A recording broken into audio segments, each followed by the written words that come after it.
basketball is a graceful mix of quickness, explosion, and levitation. No other sport commands the airspace above the court as much as these guys do, so it makes perfect sense that a play like the alley-oop would develop into one of its most dangerous weapons. While Casey Jones and Bill Russell get some credit for inventing this play back in the 50s at USF, we can't forget the historical significance of one Jackie Moon, or more accurately, his mom up in heaven. She showed me a brand new way to score a basket. She called it the alley-oop. And it was this kind of poetry in motion, an electric connection between two players that could be better than, well, maybe not that, but the unspoken language that allows teammates to execute this kind of play leaves us all awestruck in the presence of the basketball gods, encouraging us all to just move on up, grab that ball out of the air and propel it down through the hoop.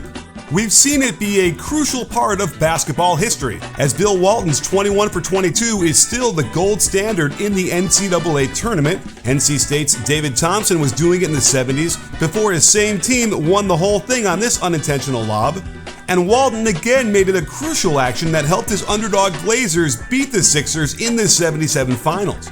Who can forget this incredible moment when Kobe and Shaq put away their differences for the good of the team, hooking up on this absolutely amazing play that sealed the victory in Game 7. just move on up. My piece of your mind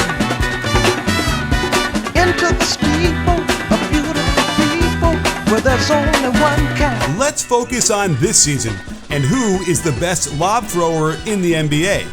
If you look at the top as sisters on alley-oops, you shouldn't be too surprised at the usual suspects. But when you get to the very top of this list, you realize one of these guys is not the same as the others.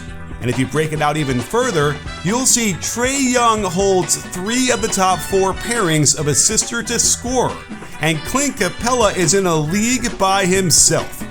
What's interesting to me is how the Hawks offense is generating so many lobs.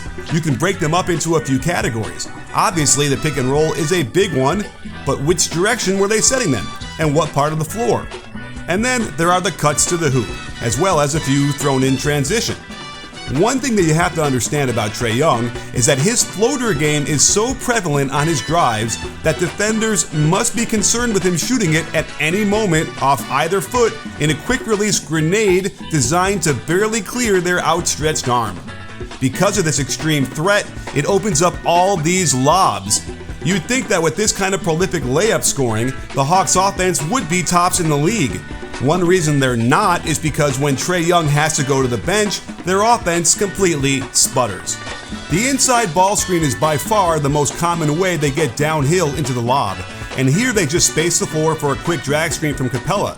Powell is concerned with Trae's mid-range game, so he steps up, and with a shooter in the weak side corner, look where Josh Green is. Too far to help, and Trae throws a little jump pass for the bucket.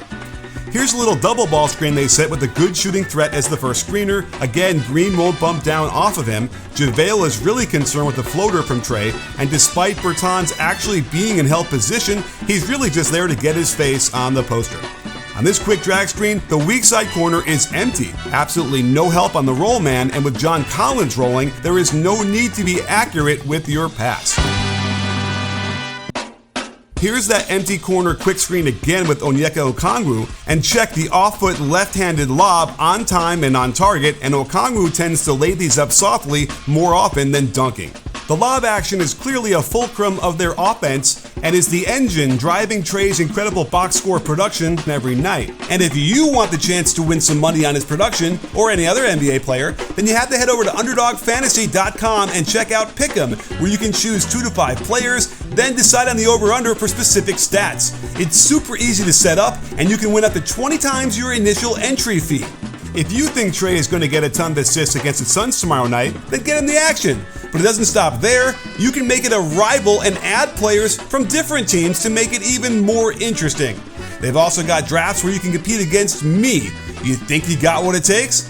If you click on the link below and use my promo code BBALL, you'll get a deposit match of up to $100. So if you want a chance to get up to 20 times your money or beat me in a draft, you've got to check out Underdog Fantasy Use my code BBALL, get up to $100 in matching deposits, and you'll have a better chance at winning money and understanding why the Hawks vary their pick and rolls enough so the defense can't just key in on the same play.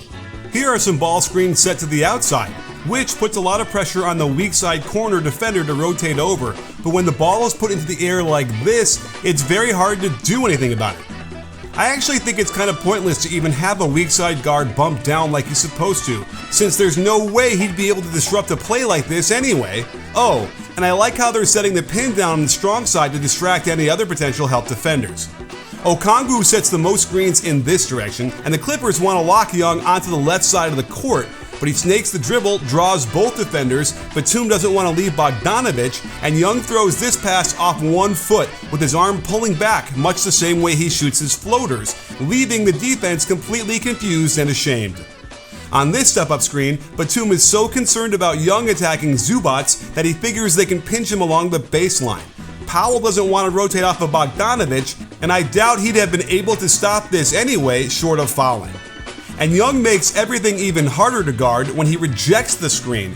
Now it's the same as getting the screen to the middle, collapsing the defense, and jumping off 2 feet into what looks like a floater, but is just a pass and a nifty one-hander. Where it gets fun is when Young is able to throw these lobs to cutters. They use the DeAndre Hunter pick and roll to pull Young's man over, giving him an opening to attack on the catch.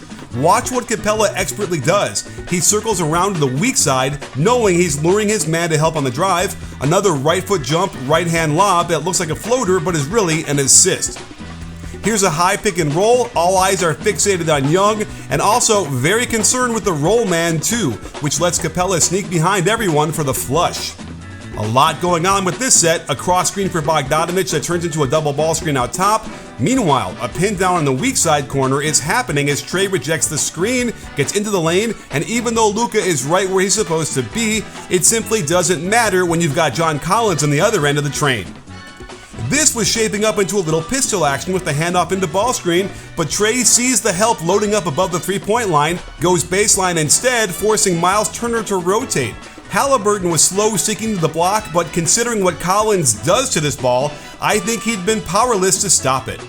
And on this sideline on a bounce play, I always dig a good back screen from a guard. McBride tries to impede Okongwu, Robinson doesn't know what hit him, and without any ball pressure, it's an easy pass to throw. Of course, not all of these passes are perfect and get to their intended targets, which might explain why they're not trying to run this every single possession. And that does bring up an issue with Trae Young's game overall. Despite his incredible stats, he's actually struggling in 2 key areas. Only in his rookie year has he had a lower field goal percentage, which connects to a career low in 3-point percentage at a fairly high volume, and he turns the ball over way too much. So many of these are off the dribble as live ball turnovers that lead to runouts for the other team. And amongst the 98 players who have used at least 500 offensive possessions this season, Young ranks 14th highest in turnover percentage. If you combine miscues like these and inefficient shooting like this, I fear it creates a specific ceiling on this team and could go a long way to explaining why they're stuck in the Eastern Conference play-in bracket. Improvement can be had by Trae, and all he has to do is Just move on up. hit some more shots and he'll get to, What a greater day. if he focuses harder and has, Just a little faith. If you put your mind to it, you can surely do it. so catch lobs, not feelings, and just enjoy the artistry, the chemistry, and the exemplary way Trae Young orchestrates the most lethal action in the NBA.